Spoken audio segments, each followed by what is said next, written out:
और एक बड़ी खबर इस वक्त सामने आ रही है। रात 8 बजे देश को संबोधित करेंगे प्रधानमंत्री मोदी। रात 8 बजे पीएम मोदी का राष्ट्र के नाम संदेश। बड़ी खबर इस वक्त ही आपको बता रहे हैं। प्रधानमंत्री नरेंद्र मोदी आज रात 8 बजे देश को संबोधित करेंगे। तो इस वक्त ये बड़ी खबर आपको बता रहे हैं। प्रधानमंत्री नरेंद्र मोदी रात 8 बजे देश को संबोधित करेंगे। 8 बजे जो स्थितियां हैं उसको लेकर देश से अपनी बात जो है वो करेंगे प्रधानमंत्री नरेंद्र मोदी, और काफ़ी महत्वपूर्ण ये उनका संबोधन रहने वाला है। रात 8 बजे देश को प्रधानमंत्री नरेंद्र मोदी संबोधित करने जा रहे हैं। और जाहिर तौर पर अभी तक जो प्रधानमंत्री का स्टेटमेंट है वो हमने रैलियों में ज़रूर सुना पहलगाम के बाद, लेकिन तो लगातार बैठकें चल रही थी, जिस तरह की स्थितियां हैं अभी उसको लेकर अपनी बात प्रधानमंत्री रख सकते हैं देश से। तो रात 8 बजे देश को संबोधित प्रधानमंत्री नरेंद्र मोदी करेंगे, ये अपडेट मिल रहा है। और जो वर्तमान हालात हैं उस पर हो सकता है वो अपनी बात रखें।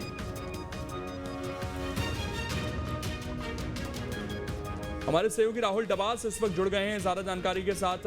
राहुल, पहलगाम घटना के बाद रैलियों में हमने जरूर प्रधानमंत्री नरेंद्र मोदी को सुना, लेकिन देश के नाम ये संबोधन आज क्या कुछ खास रह सकता है? कुछ सूत्रों के हवाले से जानकारी मिली है क्या?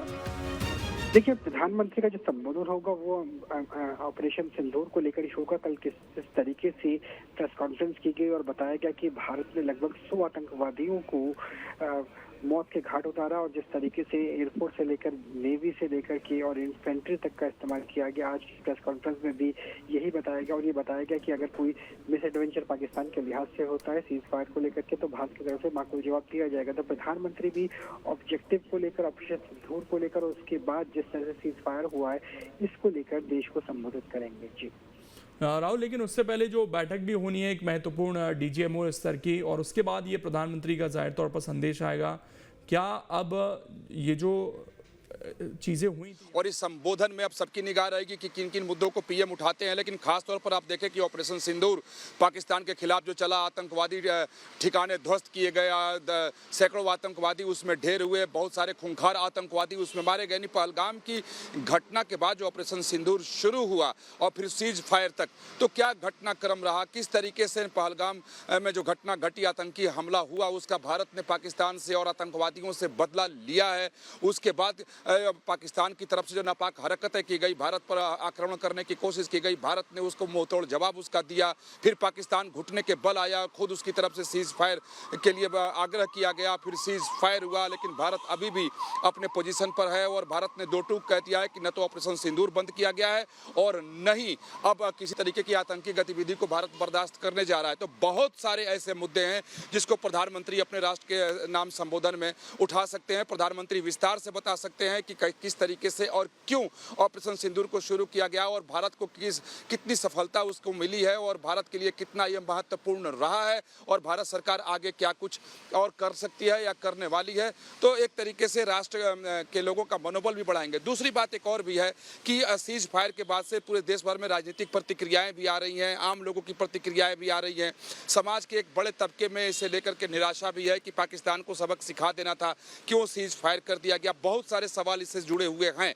तो हो सकता है कि प्रधानमंत्री नरेंद्र मोदी अपने राष्ट्र के नाम संबोधन से इस पर से भी पर्दा उठाएं कि आखिर सीज फायर का जो निर्णय हुआ वो क्यों हुआ, वो राष्ट्र के हक में कितना है, और पाकिस्तान को हमने किस तरीके से सबक सिखाया है। तो बहुत सारी ऐसी बातें हैं जो प्रधानमंत्री अपने राष्ट्र के नाम संबोधन में उठा सकते हैं, और सबकी निगाह इसी बात पर रहेगी कि आखिर प्रधानमंत्री और क्या कुछ बोलते हैं, क्योंकि देश के सामने सबसे बड़ी इस समय जो बात है वो है पाकिस्तान के साथ जो युद्ध हुआ है। पहलगाम की घटना के बाद भारत ने जिस तरीके से आतंकवादियों को दंड दिया है, तो बहुत सारी बातें हैं। तो उम्मीद यही की जा रही है, हालांकि क्या बोलेंगे ये तो नहीं कहा जा सकता, सिर्फ अनुमान लगाया जा सकता है। और मेरा अनुमान है कि ऑपरेशन सिंदूर, पाकिस्तान, सीज फायर से जुड़े हुए तमाम मामले, देश के अंदर जो तमाम बातें चल रही हैं वो आम लोगों में चल रही हों या फिर सियासी दलों के द्वारा उठाई जा रही हों, इन सभी बातों को अपने संबोधन में पीएम समेट सकते हैं। बिल्कुल, ये बहुत ज़रूरी भी है कि बहुत सारी जो चीज़ें हैं वो इस वक्त चल रही हैं देश के अंदर, और उनको कहीं ना कहीं संबोधित करना बहुत ज़रूरी था। और आज वो पल हो सकता है जब प्रधानमंत्री का ये एक निर्णायक इसमें हमें संबोधन देखने को मिले। अगर चीज़ें आगे जाकर और ज़्यादा आगे नहीं बढ़ती हैं, यहीं पर ही चीज़ें थमती हैं, क्योंकि सीज़ फायर ऑलरेडी हो चुका है और उसको कितना इम्प्लीमेंट किया जाता है। ये भारत ने बहुत बड़ा एक फैसला किया है और भारत की अब तक की जो नीति रही है उसमें एक बहुत बड़ा बदलाव है। तो निश्चित तौर पर प्रधानमंत्री नरेंद्र मोदी इसको विस्तार से बताएंगे और वो अपने जब राष्ट्र के नाम संबोधन को दे रहे होंगे तो इस बात का वो जिक्र जरूर करेंगे और बताएंगे कि भारत ने ये पॉलिसी क्यों एडॉप्ट किया है, एक डॉक्ट्रिन नया क्यों स्वीकार किया है और क्यों बनाया है।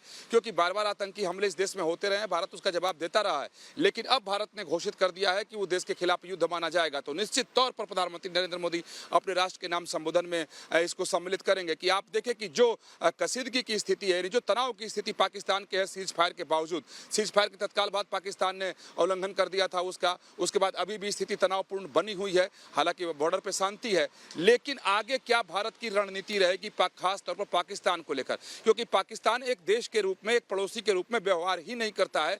पाकिस्तान एक आतंकी के रूप में भारत के साथ व्यवहार शुरू से करता रहा है। तो उस आतंकी के साथ अब भारत की क्या रणनीति होगी, नीति होगी, क्या पॉलिसी होगी, इसको भी अपने संबोधन में प्रधानमंत्री उठा सकते हैं।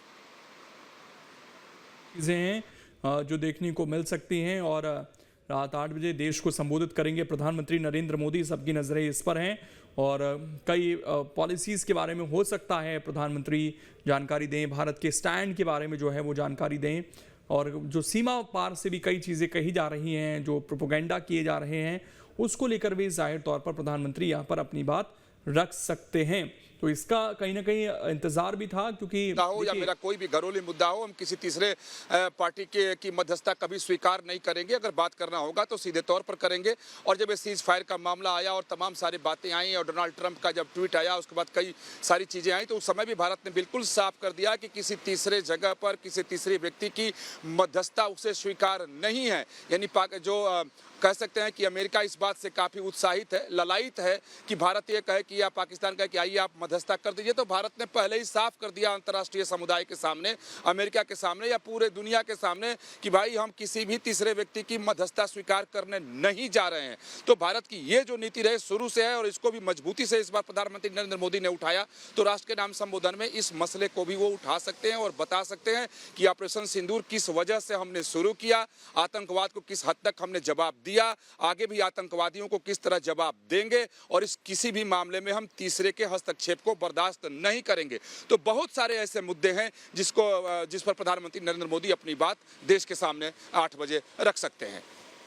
बिल्कुल, ये सारी चीज़ें हैं जिनको समेट सकते हैं प्रधानमंत्री नरेंद्र मोदी, जैसा हमारे सहयोगी यहाँ पर जानकारी देते हुए नजर आ रहे हैं। और रात 8 बजे प्रधानमंत्री राष्ट्र के नाम ये एक संदेश देने वाले हैं और बहुत सारी चीज़ें हैं इसमें जिसको देश भी जानना चाहता है, उनका हो सकता है जिक्र यहाँ पर हो, क्योंकि सेना की तरफ से लगातार जो ऑपरेशंस हुए हैं उनके बारे में जानकारी दी गई है, कितना डैमेज पाकिस्तान को किया गया है उसमें जानकारी दी गई है। लेकिन जो सीज फायर पर स्थिति पहुंची, इसको लेकर जाहिर तौर पर उनका बयान सामने आ सकता है।